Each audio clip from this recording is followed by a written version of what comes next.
राजनीतिक चस्का। प्रदेश की राजनीति में मतदाता किस पर लगाएंगे अपना दांव? योगी खिलाएंगे फूल या अखिलेश की दौड़ेगी साइकिल? या पंजा दिखा पाएगा अपना दमखम? हाथी की रफ्तार बढ़ेगी या झाड़ू अपनी उम्मीद पर खरा उतर पाएगी? जानने के लिए देखिए राजनीतिक चस्का। इस क्षेत्र को रखना मेरे मित्रों संभाल के, हम लाए हैं अपराध से यूपी निकाल के। इस क्षेत्र को रखना मेरे मित्रों संभाल के। देखिए, पहली बार ऐसा हुआ है कि उत्तर प्रदेश सरकार के कैबिनेट मंत्री ये जो नवा चुनाव जीतने की तरफ बढ़ रहे हैं, उन्होंने गाना गाया है। ऐसा कोई दर्द उनके अंदर है क्या वो गाना गाने लगे हैं अचानक से? क्योंकि ये कहा जाता है कि जब कोई दर्द उभरता है तभी आदमी के अंदर से गाने निकलते हैं। और हमारे साथ में दो ऐसे शुभचिंतक बैठे हुए हैं। आप डॉक्टर सुरेश मिश्री जी हैं, मंत्री जी के बहुत शुभचिंतक माने आते हैं। अनिल वाजपेयी बाढ़ हैं, जिनको खन्ना जी का हनुमान कहा जाता है। सबसे पहले हम श्री मिश्री जी से पूछेंगे कि मिश्री जी, ऐसा क्या है कि खन्ना जी इस समय गाने गा रहे हैं? खन्ना जी इस समय केवल गाने ही नहीं गा रहे हैं। पहले तो अपने को थोड़ा करेक्ट कर लीजिए कि खन्ना जी वे सब काम कर रहे हैं जो 9 बार या 8 बार करते रहे। इस बार आपने एक रस का आनंद लिया, एक नया काम उन्होंने किया कि एक बेहद लोकप्रिय गाने को उन्होंने अपनी भाषा में, अपनी उपलब्धियों में शामिल करते हुए और उसको एक तरह से गद्य में न कह के पद्य में कहा। जो चीज़ पद्य में कही जाती है यकीनन उसमें रस का समावेश हो जाता है। मूल गीत तो ये है कि हम लाए हैं तूफान से कश्ती निकाल के और इस देश को रखना मेरे बच्चों संभाल के। और सुरेश कुमार खन्ना ने बड़े अच्छे ढंग से उसको कह दिया कि हम लाए हैं यूपी को, क्या है वो पूरा गाना जो गाया है उन्होंने, हम लाए हैं यूपी को भ्रष्टाचार से निकाल के या अपराध से निकाल के और इसको रखना बहुत संभाल के। हम लाए हैं अपराध से यूपी निकाल, हम लाए हैं अपराध से यूपी निकाल के। तो बाण जी, आप बताइए, क्या जो उन्होंने सुर लगाया है वो सुर उनका ठीक बैठ रहा है या कुछ थोड़ा सा भटक रहा है सुर उनका? देखिए, वंशी की तानों को रण में जहर उगलना आता है। समय समय पर राजनीतिक क्षेत्र में अपनी बात को पद्य में भी रखा जाता है, काव्य में भी रखा जाता है, गद्य में भी रखा जाता है और ज़्यादा अलंकृत करने के लिए उसको काव्य में भी बोला जाता है। तो बस उन्होंने वही किया है खन्ना जी। मतलब आपके हिसाब से उनका सुर ठीक लग रहा है अभी तक? जी बिल्कुल, वे एकदम निर्भीक हैं, एकदम मस्त हैं, चेहरे पर कोई शिकन नहीं है। जीत के केवल अगर शिकन है तो कार्यकर्ताओं से लेकर के आदरणीय खन्ना जी तक केवल एक शिकन ये है कि जीत का अंतर अगर 50,000 से कम होता है तो हम उसे जीत नहीं मानेंगे।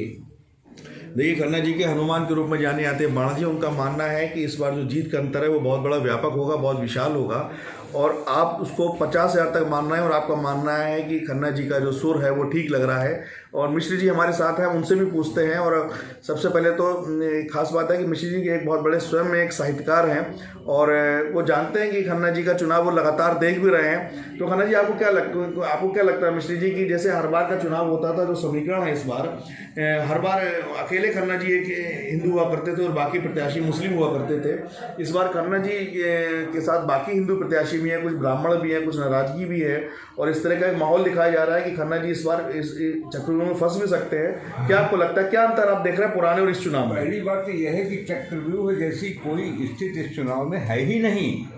आप लोगों को या आम जनता को ये मैसेज जा रहा है कि पिछली बार असलम खड़े थे, उससे पहले कोई और एक मुसलमान खड़ा था, लेकिन इनका आंकड़ा उठा के देखिए कि इनको वोट कितने कितने मिले थे।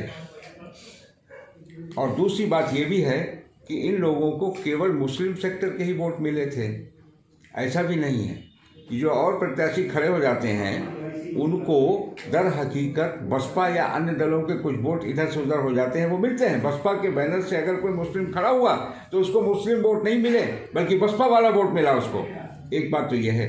दूसरी बात, जिसका नाम सुरेश कुमार खन्ना है वो अपने अंतर्मन से एक कवि भी है। ये मत समझिएगा, कभी किसी नदी को ऊपर से देखने पर आप उसकी वेग को आंक नहीं सकते हैं।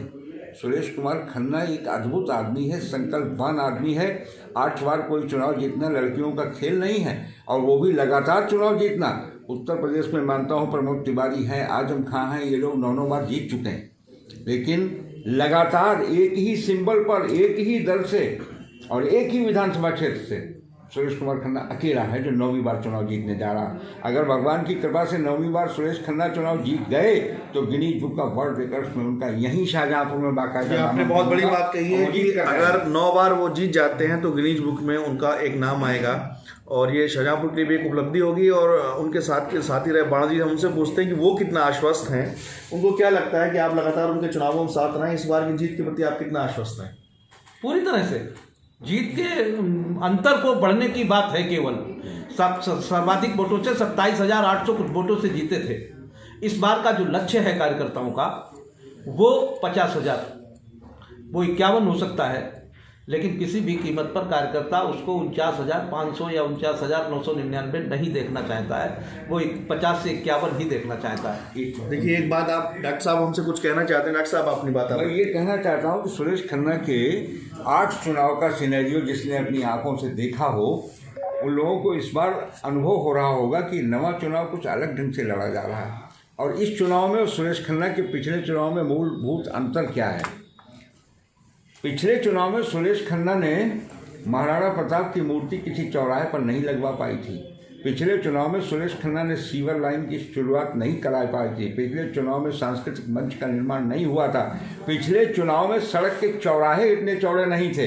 पिछले चुनाव में डिवाइडर युक्त सड़कें शाहजहांपुर में नहीं थी। पिछले चुनाव में ककरा का कोई जिक्र नहीं था, जहां आज जैव विविधता पार्क बन गया, नगर निगम का ऑफिस बन रहा। पिछले चुनाव में ये नगर पालिका थी, इस चुनाव में ये महानगर है। और इसके अलावा एक लंबी फहरिस्त अगर मैं गिनना शुरू करूँगा कि इतना तो 70 वर्ष में विकास नहीं हुआ। शाहजहांपुर सुरेश खन्ना ने ऐसा बना दिया है कि यकीन मानिए कि शाहजहांपुर सरजमी पर जब तक ये रहेगा तब तक सुरेश खन्ना का नाम अमर रहेगा। उसने अमरता के वक्त पर हस्ताक्षर किए हैं। और 1-2 पंक्तियां मैं आपको और गुनगुना दूं कि हर फैसला होता नहीं सिक्का उछाल के, हर फैसला होता नहीं सिक्का उछाल के, ये दिल का मामला है, जरा देखभाल के। वाह, बहुत अच्छी बात आपने कही। देखिए अभी तक सुरेश खन्ना जो भी चुनाव लड़ते रहे हैं उस समय उनके पास कोई बड़ा पद नहीं होता था, वो सिर्फ एक विधायक होते थे और सरकारें दूसरे दलों की होती थी। इस बार उन्होंने विकास कराया है, तो देखना ये है कि उनके द्वारा कराया हुआ विकास इस बार जीतता है या जो बाकी जाति का समीकरण है जिसमें हिंदू मुस्लिम वोट बैंक का ध्रुवीकरण हो जाता है वो जीतता है। खबरों के लिए देखते रहिए मीडिया 100।